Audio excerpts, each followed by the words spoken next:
नमस्कार मित्रांनो, स्वागत आहे तुमचं मराठी हेल्पलाईन यूट्यूब चॅनलवर. 2024च्या महाराष्ट्राच्या अर्थसंकल्पातील प्रमुख योजना. अर्थमंत्री अजित पवार यांनी मांडलेल्या अर्थसंकल्पात शेतकरी, वारकरी आणि महिलांसाठी मोठ्या प्रमाणात निधीची घोषणा करण्यात आली. आणि यामध्ये सर्वात पहिली योजना आहे मुख्यमंत्री लाडकी बहीण योजना. 21 ते 60 वयोगटातील महिलांना दरमहा 1,500 मिळणार. दरवर्षी 46,000 कोटींची निधीची तरतूद. व दुसरी योजना आहे मुख्यमंत्री बळीराजा सवलत योजना. राज्यातील 44 लाख शेतकऱ्यांना मोफत वीज पुरवठा व शेतकऱ्यांना दिवसा वीज पुरवठा करण्यासाठी 15,000 कोटीची तरतूद व मागेल त्याला स्वरूपात दिला जाणार आहे. व दूध उत्पादक शेतकऱ्यांना प्रति लिटर 5 रुपये अनुदान दिले जाणार आहे. व कापूस व सोयाबीन उत्पादक शेतकऱ्यांना 5,000 रुपये अर्थसहाय्य. व तिसरी योजना आहे मुख्यमंत्री अन्नपूर्णा योजना. वर्षाला 3 सिलेंडर मोफत व 52,16,412 लाभार्थी कुटुंबांना लाभ मिळणार आहे. आणि चौथी योजना आहे तुमचे सरकार सुजल विठूचा दरबार. मुख्यमंत्री वारकरी संप्रदाय महामंडळाची स्थापना करणार. प्रतिदिंडी 20,000 निधी व वारकऱ्यांना आरोग्य तपासणी आणि उपचाराची सुविधा व वारीला जागतिक वारसा नामांकन मिळवून देणार.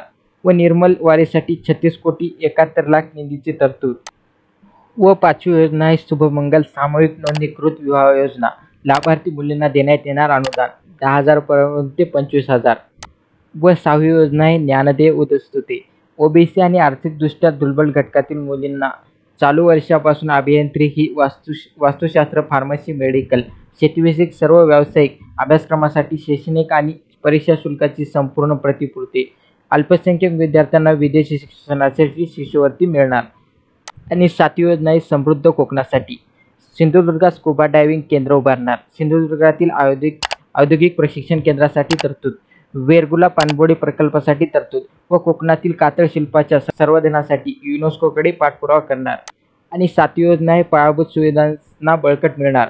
शिवडे वरळी जोड रस्त्याचे काम डिसेंबर 2025 अखेर पूर्ण होणार. मुख्यमंत्री ग्रामसडक योजनेच्या तिसऱ्या टप्प्यात 23,000 किमी लांबीच्या रस्त्याचे काम 3 वर्षात पूर्ण करणार.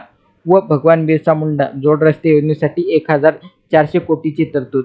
व मुंबई व पुणे नागपूर शहरामध्ये एकूण 449 किमी लांबीची मेट्रो मार्गिका उभारणार. तर मित्रांनो, आजच्या व्हिडिओमध्ये इतकंच होतं. भेटूया पुढच्या नवीन एका माहितीपूर्ण व्हिडिओमध्ये.